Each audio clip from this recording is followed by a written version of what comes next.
નમસ્કાર દર્શક મિત્રો, કૃષિને લગતી વિવિધ માહિતીઓથી સભર એવા આપણા સૌના મનગમતા કૃષિ દર્શન કાર્યક્રમમાં હું ડૉક્ટર હિરલ ચતુર્વેદી આપ સૌને આવકારું છું. મિત્રો, આપ જાણો જ છો કે કૃષિ દર્શન ફોન ઇન લાઈવ કાર્યક્રમ હોય કે કૃષિ દર્શન કાર્યક્રમ હોય, હંમેશા અવારનવાર વિવિધ વિષયો લઈને અમે આપની સમક્ષ ઉપસ્થિત થઈએ છીએ. આજે આપણે વાત કરવાના છે ફળ પાકોમાં સેન્દ્રિય ખેતીનું મહત્વ. ઘણી વખત આપણા ખેડૂત મિત્રો ફળ પાકોની ઘણી બધી ખેતી કરતા હોય છે, પણ સેન્દ્રિય ખાતરનું શું મહત્વ છે, શા માટે આજના યુગમાં એને અપનાવવું જોઈએ, એનાથી આપણને શું આર્થિક લાભ થાય છે કે કેમ, આ તમામ વિશે આપણે માહિતી મેળવીશું. આજે ફળ પાકોમાં સેન્દ્રિય ખેતીના મહત્વ અંતર્ગત વિસ્તૃત માહિતીના માર્ગદર્શન માટે આપણી સાથે ઉપસ્થિત થયા છે પવનકુમાર એસ નાગર સાહેબ. હું સાહેબનો પરિચય આપું. તેઓ બાગાયત અધિકારી અંજાર કચ્છ ખાતે પોતાની હાલ ફરજ બજાવે છે. તો ચાલો મિત્રો, પવન સાહેબને મળીએ અને આ ફળ પાકોમાં સેન્દ્રિય ખેતીનું શું મહત્વ રહેલું છે એના વિશે ચર્ચા કરીને માહિતી મેળવીએ. કાર્યક્રમની શરૂઆતમાં સૌપ્રથમ સ્વાગત છે. નમસ્કાર. નમસ્કાર સાહેબ, આમ તો ફળ પાક એ નવી વસ્તુ પણ નથી, સેન્દ્રિય ખેતી એ પણ કદાચ નવી વસ્તુ નથી, બરાબર? અને તમે જાણો છો કે મોટા ભાગે આપણા ખેડૂતો લગભગ અપનાવી ચૂક્યા છે. પણ જે બાળકો હવે આની અંદર ઘણા એડમિશન લેવા માટે તડપતા હોય, કેટલીક વખત એવું છે કે કેટલાકને નવી રીતે શરૂઆત કરવી હોય, એમના માટે આ સેન્દ્રિય ખેતીનું મહત્વ શું છે અથવા એટલે શું, એના વિશે વાત કરશો આપ? ખેતી આપણા મુખ્યત્વે આ 3 પ્રકારની હોય. પહેલી સજીવ ખેતી, અને બીજી સેન્દ્રિય ખેતી, ત્રીજી આપણે જે થતી હોય રેગ્યુલરલી રાસાયણિક ખાતરનો ઉપયોગથી થતી ખેતી રાસાયણિક ખેતી. એટલે પહેલી સજીવ ખેતી એ પ્રાકૃતિક ખેતી કહેવાય, જે આપણે નેચરલી એમાં કંઈ આપણે કરવાનું થતો નહીં વધારે, અને ટકાઉ ખેતી પણ કહેવાય, જે ચાંદની દિશા ઉપર, સૂર્યની દિશા ઉપર આધારિત રાખતી હોય, એના સજીવ ખેતી કહેવાય. સેન્દ્રિય ખેતી આપણા સેન્દ્રિય ખાતરનો ઉપયોગ, ગૌમૂત્ર હોય, અને બીજો લીલો પડવાશ, ગોછાણ હોય, અને વર્મી કમ્પોસ્ટ, એના ઉપયોગથી થતી ખેતીના સેન્દ્રિય ખેતી આપણે કહેવાય. રાસાયણિક ખેતીમાં આપણા ઘણા પ્રકારના રસાયણ ઉપયોગ થતા હોય, જેમ કે નિંદામણનાશક દવાઓ હોય, જીવાતનાશક હોય, વૃદ્ધિવર્ધક હોય, વૃદ્ધિનાશક હોય. પાકમાં રસાયણનો ઉપયોગ જેમ ખાતર તરીકે આપણે કરતા હોય, એને રાસાયણિક ખેતી કહેવાય છે. બરાબર છે. હવે ઘણી વખત એવું પણ થાય ને કે જેમ કે ખેડૂતો આર્થિક રીતે સાહેબ લાભ મેળવવાના ચક્કરમાં વધારે પડતા રાસાયણિક ખાતરનો પણ ઉપયોગ કરી નાખતા હોય છે. આ વસ્તુને આપ માનો છો સાહેબ? એ વસ્તુને આપણે માનીએ છીએ, કેમ કે વધારે ઉત્પાદન લેવા માટે અને તાત્કાલિક ઉત્પાદન લેવા માટે, સારી ક્વોન્ટિટીમાં વધુ ઉત્પાદન થાય, તાત્કાલિક બધું મળી જાય, એના માટે ખેડૂતો વધુમાં વધુ ખાતરોનો અને રાસાયણિક ખાતરોનો ઉપયોગ કરી રહ્યા છે, જે આપણે હેલ્થ માટે અને પોષણ માટે દિવસે દિવસે એવું પણ થાય ને કે જે જમીનની ફળદ્રુપતા છે એમાં પણ સાહેબ ઘટાડો થઈ શકે. તો આપની દ્રષ્ટિએ જ્યારે આપણે આ ફળ પાકમાં સેન્દ્રિય ખેતીની આજે વાત કરવા જઈ રહ્યા છે, તો આ સેન્દ્રિય ખેતીથી શું ફાયદો થાય એ અમારા દર્શક મિત્રોને આપ જણાવશો? હા, સેન્દ્રિય ખેતીથી આપણી જમીનની જે ફળદ્રુપતા ખોવાઈ ગઈ છે રાસાયણિકના ઉપયોગ કરવાથી, એ સેન્દ્રિય ખેતીના ઉપયોગ કરવાથી પાછી લાવી શકે. એની જે જૈવિક સ્થિતિ હોય, જેમાં લાભદાયક બેક્ટેરિયા, એક્ટિનોમાઇસિટીઝ, ફંગસ અને લીલ જે બેનિફિશિયલ હોય આપણી બોડી માટે અને જમીનની ફળદ્રુપતા માટે, એનો ઉપયોગ કરી શકાય. અને ફળદ્રુપતામાં ઉત્તરોત્તર વધારો થાય છે સેન્દ્રિય ખેતીનો ઉપયોગ કરવાથી, ઉત્પાદન વધે છે, અને પોષણની ક્વોલિટી એકદમ સારી રહે છે. જેમ કે રાસાયણિકના ઉપયોગ કરવાથી વધુમાં વધુ રાસાયણિક ખાતરનો ઉપયોગથી કેન્સર અને બીજી રીતની જે બીમારીઓ છે એ વધે છે. સેન્દ્રિય ખેતીના ઉપયોગથી લીલા પડવાશ, વર્મી કમ્પોસ્ટ, વર્મી વાસ, એનાથી આપણી બોડી માટે સારા પોષણ મળી શકાય, અને જમીનની ફળદ્રુપતા બની રહે, અને ઉત્પાદનમાં સારો વધારો થાય. બરાબર. પણ અમે નિષ્ણાંતો પાસેથી સાહેબ એવું પણ સાંભળ્યું છે કે જો સેન્દ્રિય ખેતીનો જો આપણે વધારેમાં વધારે ઉપયોગ કરીએ તો એક તો જમીનમાં ભેજ જે છે એ પણ જાળવવામાં મદદરૂપ કરે છે, અને ખેડ સારી થાય. તો આ બાબતે આપ શું કહેશો? એ વાત ખરેખર સાચી છે. સેન્દ્રિય ખેતીના ઉપયોગથી જેમ વર્મી વાસ, વર્મી કમ્પોસ્ટ અને જે લીલા પડવાશ હોય, એનાથી જમીનમાં પોરસનેસ એટલે વાયુનું આવાગમન અને પાણીનો જમીનમાં અંદર ઉતરણ, એ બધું વધે છે. એનાથી આપણા પાકની વધવાર, ગ્રોથ સારી હોય છે, જેથી એકદમ પાક સારો દેખાય છે, અને એના ઉત્પાદનમાં સારો વૃદ્ધિ થાય છે. એ આપણા માટે લાભદાયક કહેવાય. લાભદાયક. અને ઘણી વખત એવું પણ કહેતા હોય છે કે જેટલું પણ ખેડૂત મિત્રો આપણે આ સેન્દ્રિય ખેતીને અપનાવીએ ને તો નિષ્ણાંતોનું પણ એવું કહેવું છે કે કોઈ ખાસ વધારાનો સાહેબ ખર્ચ કરવો પડતો નથી. તો આ વાત સાચી છે સાહેબ? આ વાત ખરેખર સાચી કહેવાય.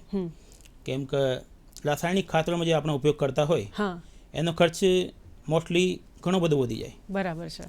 અને રાસાયણિક ખાતરોની પ્રાઇસ માર્કેટમાં પણ વધી હોય. હા અને રાસાયણિક ખાતરોમાં ડિફરન્ટ ક્વોન્ટિટીના આવતા હશે હા, અને ડિફરન્ટ ગ્રેડના આવતા હશે. એના કારણે આપણી જમીનનો જે રાસાયણિક સ્ટ્રક્ચર છે એ બદલી જવાય. બરાબર અને જે આપણે સેન્દ્રિય ખેતી છે એમાં આપણે વધારાનો કોઈ ખર્ચ કરવો પડતો નથી. બરાબર છે.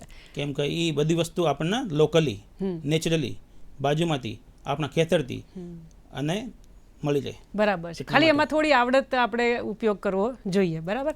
મિત્રો, આપ જોઈ રહ્યા છો કૃષિ દર્શન કાર્યક્રમ. અત્યારે આપણે વાત કરી રહ્યા છે ફળ પાકોમાં સેન્દ્રિય ખેતીનું મહત્વ. કચ્છથી પધારેલા પવન સાહેબ ખરેખર ખૂબ સરસ માહિતી આપી રહ્યા છે. અત્યારે સમય થયો છે નાનકડા વિરામનો. મળે વિરામ બાદ.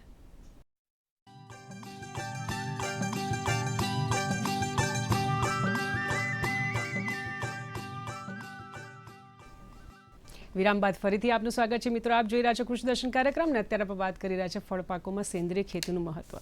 વિરામમાં જતાં પહેલાં સાહેબ આપે જે માહિતી આપી એ પછી એવું લાગે કે સેન્દ્રિય ખેતીનો આપણે ઉપયોગ કરવો જોઈએ.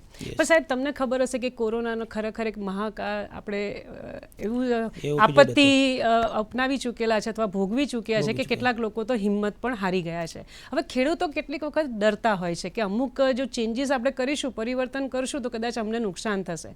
આપની દ્રષ્ટિએ વર્તમાન સમયની જો હું વાત કરું તો આ સેન્દ્રિય ખેતીની જરૂરિયાત શા માટે રહેલી છે? કદાચ હું ન અપનાવું તો ન ચાલે?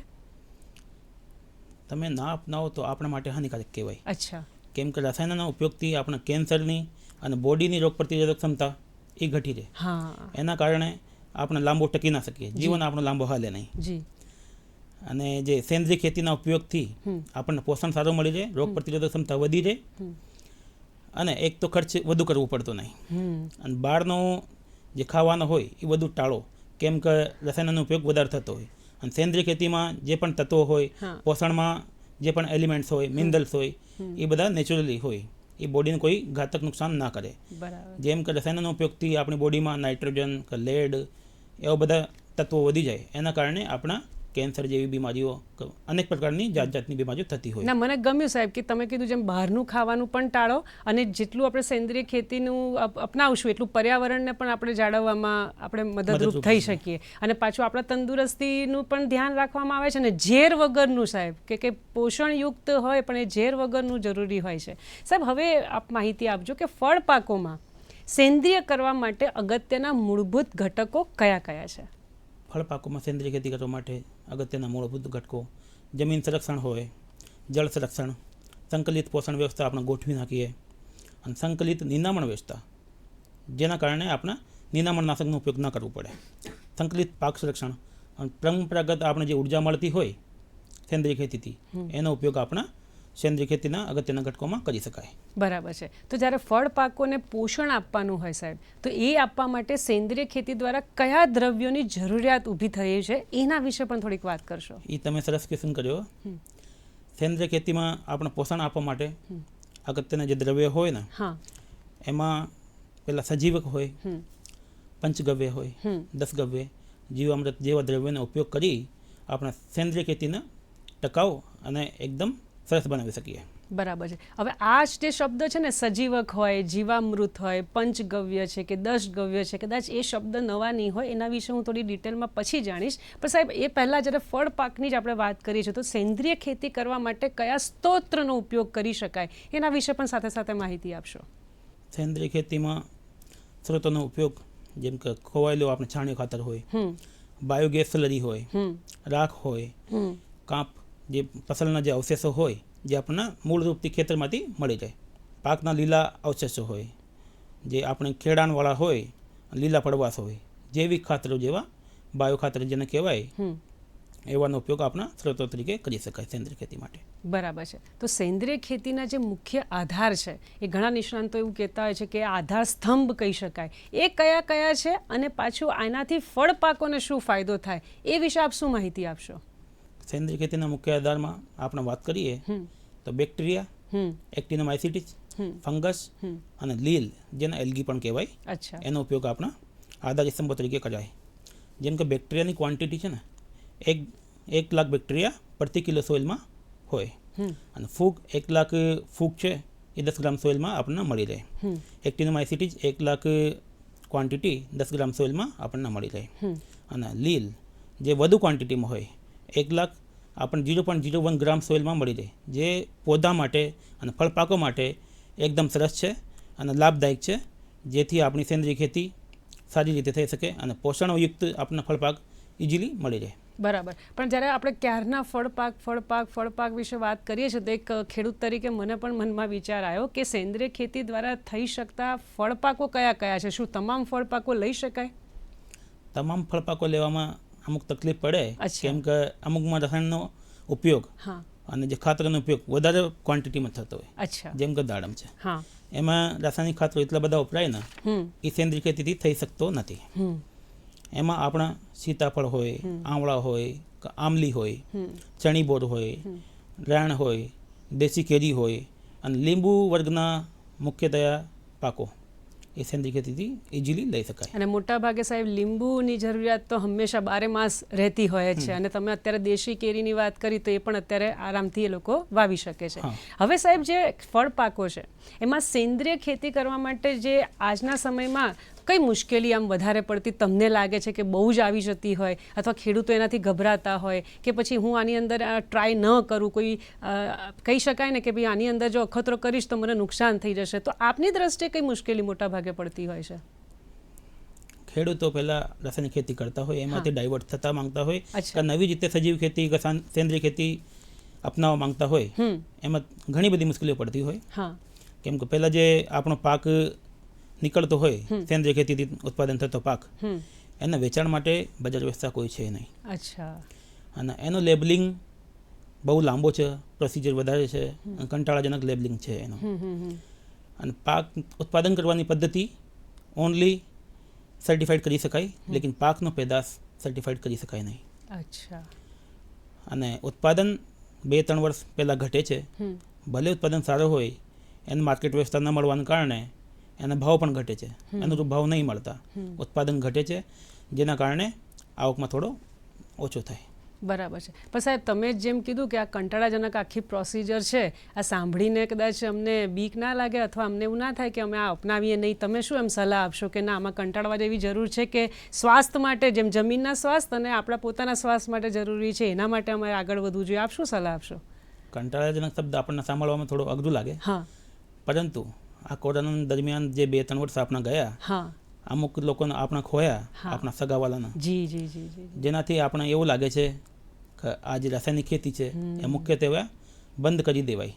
સેન્દ્રિય ખેતીના ઉપયોગથી પોષણ અને પોતાની તંદુરસ્તી માટે સેન્દ્રિય ખેતી અપનાવવી જ જોઈએ. મને તમારું આ વાક્ય ખૂબ ગમ્યું સાહેબ, કે એક તો જો આપણે ઘણા લોકો સ્વજનોને ગુમાવ્યા, ઇવન આપણા ભારત દેશમાં ઘણા એવા પરિવાર પણ હતા કે જેણે મુખ્ય વ્યક્તિ પણ ગુમાવી દીધી હોય. એટલે તમારી વાત સાચી છે કે રાસાયણિક જેટલો ખાતરનો ઓછો ઉપયોગ ટાળી શકાય એટલો, એમ બને એટલો, એમ તો તમે સેન્દ્રિય ખેતર અપનાવો એટલું હવે જરૂરિયાત એની ઊભી થઈ છે.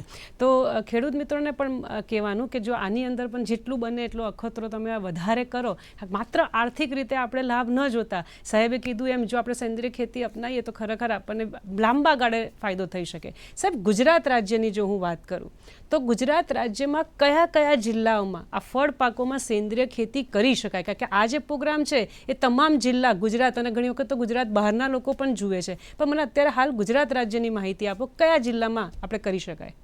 એક સરસ વાત કહેવાય કે ગુજરાત રાજ્ય આપણો 70% વિસ્તાર રાજ્યનો બિનપિયત ધરાવે છે. એમાં જે મોટા ભાગે સેન્દ્રિય ખેતી માટે કરવા માટે ઉત્તમ ગણાય છે. એવામાં ફળપાકોમાં સજીવ ખેતી કરવા માટે મુખ્યત્વે ડાંગ જિલ્લો મોખરાનો સ્થાન કહેવાય. અચ્છા. એના પછી આપણા જોઈએ તો કચ્છ જિલ્લો, બનાસકાંઠા જિલ્લો જે સજીવ ખેતી કરવા માટે એકદમ સરસ કહેવાય. બરાબર છે. મિત્રો, આપ જોઈ રહ્યા છો કૃષિ દર્શન કાર્યક્રમ. અત્યારે આપણે ખાસ વાત કરીએ છીએ ફળ પાકોમાં સેન્દ્રિય ખેતીનું મહત્વ. અત્યારે સમય થયો છે કે નાનકડા વિરામનો, મળીએ વિરામ બાદ.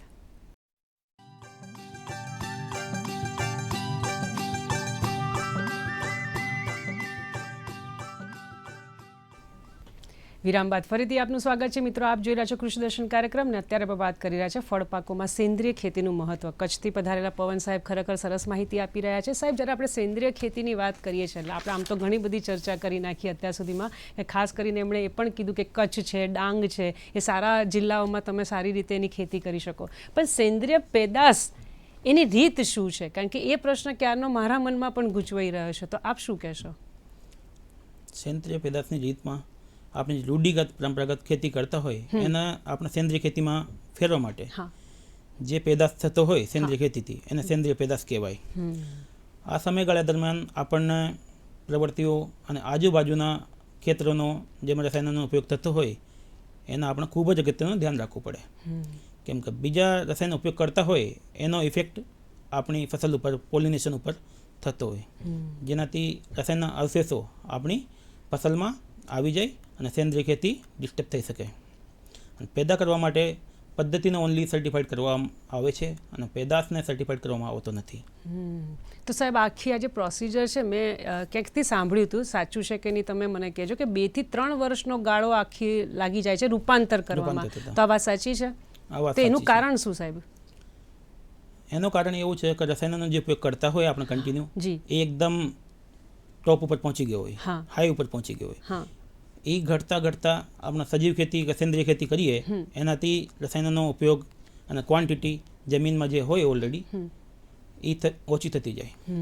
અને 2 થી 3 વર્ષમાં એ ક્વોન્ટિટી સજીવ ખેતીથી અને સેન્દ્રિય ખેતીથી એટલી બધી ઓછી થઈ જાય કે આપણા સેન્દ્રિય ખેતીના પાકોનું ઉત્પાદન લઈ શકે. બરાબર છે સાહેબ. આપણે વચ્ચે પણ સજીવકની વાત કરી, જીવામૃતની વાત કરી હતી, 10 ગવ્ય અને પંચગવ્યની વાત કરી હતી. મેં કહ્યું હતું કે આની અંદર હું થોડું ડિટેલમાં પૂછીશ. સજીવક જે છે એ કઈ રીતે બનાવાય છે એ જરાક ડિટેલમાં માહિતી આપશો સાહેબ? સજીવક આપણા 4 મુખ્યત્વે દ્રવ્યો છે. અચ્છા. સેન્દ્રિય ખેતી માટે એમાં સજીવક પહેલો છે. એમાં આપણે 100 કિલો ગાયનો તાજેતરનો છાણ લેવાનો અને 100 લીટર ગૌમૂત્ર લેવાનું, વધતો 500 ગ્રામ ગોળ આપણા ભેગો રાખવાનો. એને 500 લીટરના બંધ મૂંડાવાળા ડ્રમમાં લઈને 300 લીટર પાણીમાં મિક્સ કરી દેવાનું.